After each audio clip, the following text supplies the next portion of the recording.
नमस्कार विद्यार्थी मित्रों। तो आज हम संवेदन के दूसरे प्रकार के बारे में देखेंगे जो कि श्राव्य संवेदन है।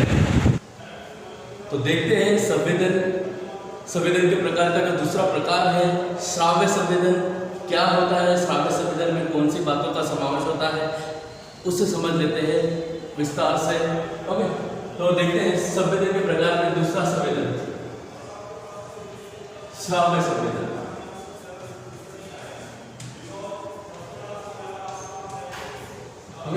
इससे पहले हमने कौन सा संवेदन देखा है, दृष्टि संवेदन, और उसे भी लिख देता हूं। सबसे पहले हमने देखा दृष्टि संवेदन। ओके,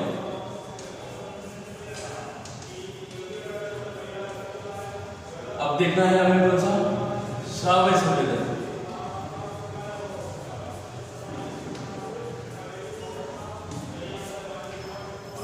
ये हमें देखना है, ये हम देख चुके हैं। दृष्टि संवेदन जो है वो देख चुके हैं, अभी हम देख रहे हैं श्राव्य संवेदन। श्राव्य संवेदन अर्थात सुनना, सुनने का अनुभव होना। ओके, आवाजें सुनाई देना, आवाजों का अनुभव होना श्राव्य संवेदन कहा जाता है। श्राव्य संवेदन में दोस्तों आपको याद होगा सुनने के लिए कर्ण इंद्रिय जो है वो उसका सक्रिय होना बहुत जरूरी है। अगर कर्ण इंद्रिय सुनने की क्रिया में सक्रिय नहीं है तो आपको सुनाई नहीं देगा, याद रखना। तो कर्ण इंद्रिय जो है वो सबसे पहले सक्रिय होना अनिवार्य है।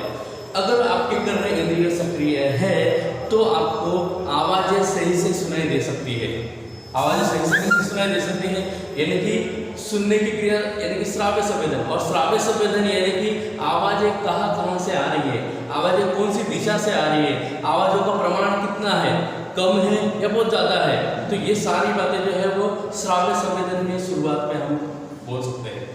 अब देखो, कभी भी आपको एग्जाम में अगर श्राव्य संवेदन लिखना हो तो याद रखना, सबसे पहले आपको समझाना है कि श्राव्य संवेदन है क्या, श्राव्य संवेदन में कौन सी बातों का महत्व है। तो इसमें कर्ण इंद्रिय का सक्रिय होना महत्व होता है। उसमें श्राव्य संवेदन में कर्ण जो है वो सक्रिय होकर क्या क्या किस तरह की क्रिया करता है, वो क्रिया कैसे होती है। अब संवेदन कैसे होता है, जैसे आवाजें कौन सी दिशा से आ रही है, कितने प्रमाण में आ रही है और कौन बोल रहा है, उसका अर्थ लगाने की क्रिया जो है वो संवेदन में होता है, श्राव्य संवेदन में होता है। तो हमें आज जो इस टॉपिक में जो समझना है, इस टॉपिक में यही सारी बातें हैं कि श्राव्य संवेदन एक्चुअली है क्या। और दोस्तों याद रखना कि जैसे हमें पता चलता है कि कौन सी दिशा से आवाज आ रही है, कितने प्रमाण में आवाज आ रही है, वैसे ही हमारी सुनने की क्षमता कितनी है वो भी हमें समझ में आती है। तो सुनने की क्षमता जो है वो कम से कम छोटी से छोटी जो आवाज़ लेती है वो छोटी से छोटी आवाज़ हम सुन सकते हैं, लेकिन वो कितनी CPS में होनी चाहिए, कम से कम 20 CPS में होनी चाहिए। कम से कम 20 CPS की आवाजें सुन सकते हैं।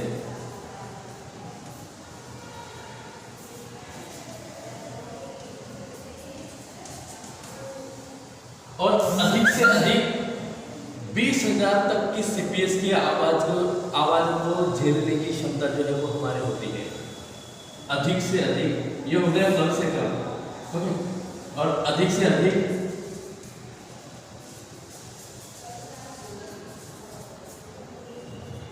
20,000 CPS।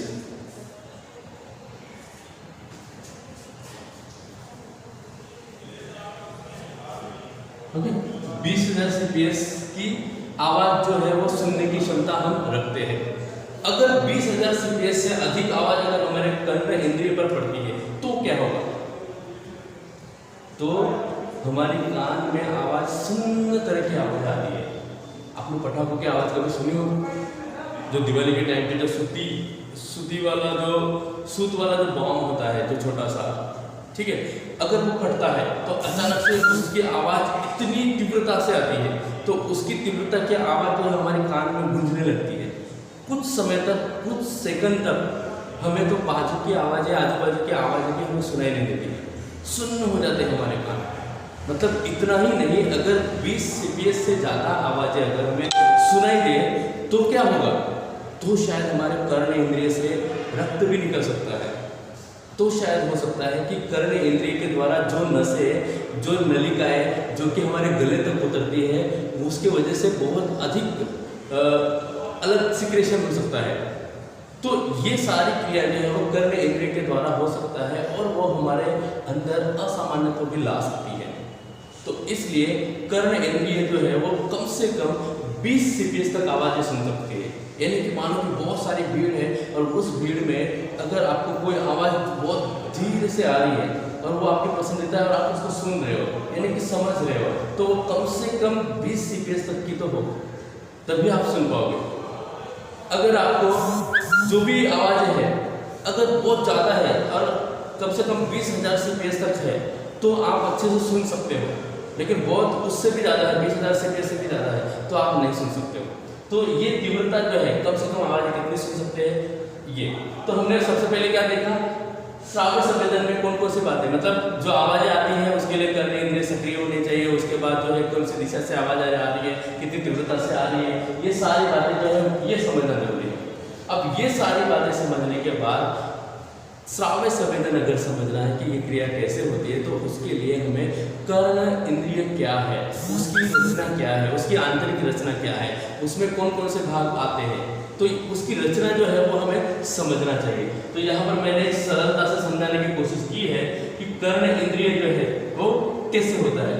तो कर्ण इंद्रिय जैसे कि यहाँ पर आप देख सकते हो, मैंने एक आकृति बनाई थी जो मैं आपको फिर से बना के बताता हूँ, जो कि ऐसा है, मानो कि इस तरह से आपका कर्ण है, तो कर्ण का जो बाह्य भाग होता है ना, बाह्य भाग यानी कि जो बाहर दिखने वाला, जो दिखने वाला भाग है हम उसी को हमेशा कर्ण मानते हैं, कान मानते हैं, लेकिन उसके बाह्य भाग को जो है वो पहले भाग में बांटा गया है, क्योंकि जो कर्ण की जो पूरी प्रक्रिया है, कर्णों को 3 भागों में विभाजित किया हुआ है। देखो यहाँ देख सकते हो आप लोग, पहला जो है वो बाह्य कर्ण, दूसरा जो है वो मध्य कर्ण, तीसरा जो है वो अंतर कर्ण। तो बाह्य कर्ण यानी कि जो बाहर की जो बातें होती है, बाहर का जो भाग होते हैं, जिसको हम 3 भाग में देखते हैं बाह्य कर्ण में। एक तो कर्ण पालिका होती है, दूसरा कर्ण बूट होती है और तीसरी कर्ण नलिका होती है। कर्ण नलिका जो कि अंदर की ओर ऐसे फैली हुई रहती है, जिसको हम कर्ण नलिका के नाम से जानते हैं।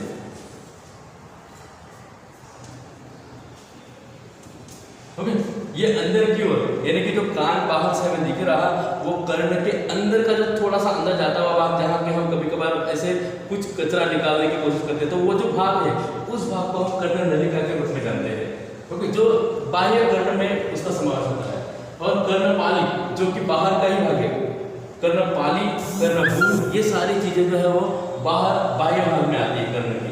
और कर्ण की मध्य कर्ण का जो भाग है, कर्ण की रचना में मध्य कर्ण की जो बातें हैं उसमें हथौड़ी, रकाब, आहरण, ये 3 बातों का समावेश होता है। हथौड़ी, रकाब और आहरण। अब ये हथौड़ी, रकाब जो है वो वहाँ पर कंपन उत्पन्न करने का कार्य करते हैं। जो बाहर की बाह्य वातावरण की जो आवाज़ें होती है उन आवाज़ों को अंदर की ओर ले जाना, और वहाँ पर हथौड़ी, रकाब जो है, आहरण जो है, वहाँ पर कंपन पैदा करना, कंपन पैदा करके मस्तिष्क तक आगे तक पहुँचाने का कार्य जो है वो करती है।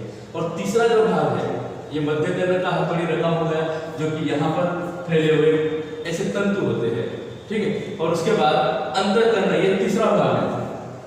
अंतर कर्ण में भी 3 भाग पड़ते हैं, एक तो मध्य भाग, दूसरा शंकाकृति और तीसरा अर्धगोलाकार, ऐसे 3 भाग पड़ते हैं। मध्य भाग, शंकाकृति और अर्धगोलाकार, ऐसे 3 भाग जो है वो इसमें पड़ते हैं। तो ये तीनों भाग जो है वो कर्ण के मध्य की साइड में आते हैं, यानी कि जो हमारे मस्तिष्क की साइड में ऐसे फैले हुए रहते हैं। तो अब ये तीनों जो दोस्तों, ये तीनों बातों को समझने के बाद, कर्ण के तीनों भागों को समझने के बाद हम ये समझ सकते हैं कि श्राव्य संवेदन जो है वो कैसे होता है। तो श्राव्य संवेदन होने के लिए ये तीनों का एक के बाद एक कार्य होना बहुत जरूरी है। अब एक के बाद एक कार्य कैसे होता है, अब मानो कि बाह्य वातावरण है, ठीक है। अब ये बाह्य वातावरण की जो आवाजें हैं, बाह्य वातावरण की जो आवाजें हैं वो बाह्य कर्ण पर पड़ती है, बराबर। मतलब कि आपको देखो, सबसे पहले ये आपने समझा दिया है, उसके बाद आपने क्षमता समझा दी है, उसके बाद आप जो है वो कर्ण की रचना समझा रहे हो, और ये रचना जब समझा रहे हो तब रचना समझाते समय आपको याद रखना है ये तीनों बातों को एक के बाद एक आपको समझाना होगा। और वो कैसे समझाओगे? सबसे पहले बाह्य कर्ण क्या है, बाह्य कर्ण में कौन कौन से भाग होते हैं, और जैसे बाह्य कर्ण में कर्णपालिका, कर्ण नलिका, नलिका से होते हुए बाह्य वातावरण की आवाज़ें जो है वो अंदर की ओर प्रवास करती है, और मध्य कर्ण में जाकर हथौड़ी या रकाब में कंपन उत्पन्न करते हैं, और कंपन उत्पन्न करने के बाद अंतर कर्ण में प्रवास करके जो मध्य भाग है या शंकाकृति का भाग है वहाँ पर वो टकराते हैं, और शंकाकृति से फिर जो कंपन होते हुए अर्धगोलाकार में से जाते हुए चेता तंतु से होते हुए मस्तिष्क के निश्चित भाग तक पहुंचते हैं, और उसके बाद संवेदन के विस्तार में जाकर जो उचित उद्दीपक होता है उसका अनुभव होता है। तो इस तरह से श्राव्य संवेदन की प्रक्रिया जो है वो ये तीनों भागों से होते हुए गुजर कर संवेदन का अनुभव दिलाती है। तो दोस्तों यही है श्राव्य संवेदन, और इसमें आपको सबसे ज़्यादा याद रखना है कि अगर कर्ण की क्रिया अगर सक्रिय है तो संवेदन सही से होगा, अगर कर्ण इंद्रिय अगर कहीं ना कहीं पर निष्क्रिय है, इस तरह से उसके किसी भाग में अगर कोई समस्या है तो आपको सुनने में समस्या आ सकती है। तो श्राव्य संवेदन जो है वो बहुत ही सरल भाग है उसको समझने के लिए, खाली उसमें ये जो 3 बातें हैं वो जानकारी रखना है, और उसके आवाज़ें सब सुनने की क्षमता जो है वो जानकारी रखना है। और जब शुरुआत में आप लिखोगे तो शुरुआत में आपको लिखते समय याद रखना है कि श्राव्य संवेदन जो है वो क्यों होता है, कैसे होता है, और उसमें आवाज़ जो है वो कौन सी दिशा से आती है वो समझने के लिए श्राव्य संवेदन होना जरूरी है। तो ये सारी चीज़ें, क्योंकि जैसे दृष्टि संवेदन हमारे लाइफ में जरूरी है वैसे ही श्राव्य संवेदन भी जरूरी है, क्योंकि आवाज़ें सुनने के सिवाय हमें किसी को प्रत्युत्तर भी देते आता नहीं है, इसलिए श्राव्य संवेदन का भी हमारे लाइफ में बहुत ही महत्व है। तो आज हम यहाँ रुकते हैं।